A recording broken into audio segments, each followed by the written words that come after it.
La liberté d'expression et de réunion est au cœur de la 6e session internationale de formation en droits de l'homme.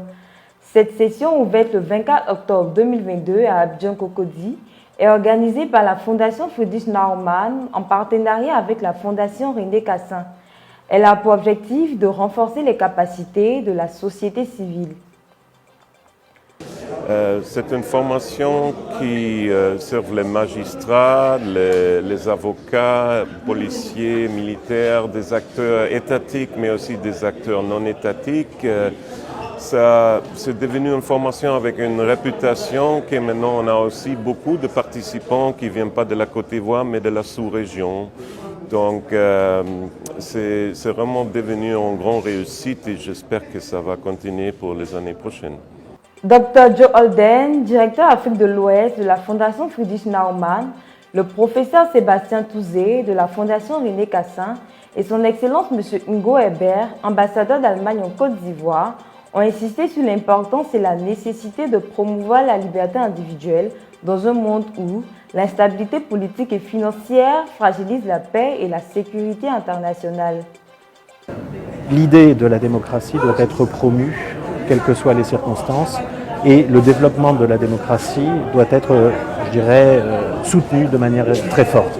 Et c'est notre action et c'est celle-ci que nous essayons de suivre depuis 20 ans maintenant. La présidente du Conseil national des droits de l'homme, CNDH, Nabisata Sangaré, a indiqué que le respect de la liberté d'opinion et d'expression constituant une articulation majeure du processus de la promotion de la démocratie et de la consolidation de l'état de droit est une garantie de consultation électorale juste, transparente et apaisée. Au cours de la cérémonie d'ouverture, André Kamaté s'est prononcé sur le regard citoyen des libertés d'expression et de réunion pacifique lors de l'exposé introductif et la leçon inaugurale a été donnée par Mme Mbé Zébéyou. Elle a demandé aux participants d'exercer leur liberté individuelle sans en abuser, et ce, dans les proportions autorisées par la loi. Toute manifestation doit se faire dans le respect de la loi, a-t-elle ajouté.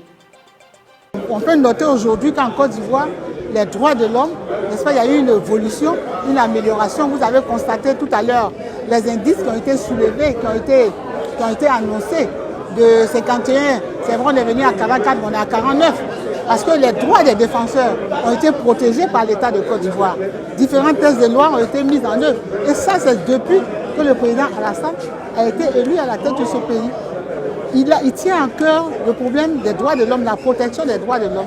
Vous avez vu, il y a de nombreux tests qui ont été faits pour les journalistes, les A4 qui ont été mis en place en ce qui concerne la régulation des activités. C'est vrai, il s'est dépénalisé, il y a des amendes, mais je veux dire qu'ils peuvent exercer, mais sans pour autant, n'est-ce pas, porter atteinte à la vie privée des individus, à la vie privée des chefs d'État. C'est ça qui est le vrai problème. Présentant le contenu de cette session, le chef de bureau de la Fondation Friedrich Naumann, Magloire Ndéhi, a souligné que ce sont 8 professeurs et 4 conférenciers qui seront chargés de dispenser 8 modules. 11 pays de l'Afrique de l'Ouest participent à cette formation, entre autres la Côte d'Ivoire, le Maroc, le Sénégal, le Cameroun, etc. Cette session prendra fin le 29 octobre 2022.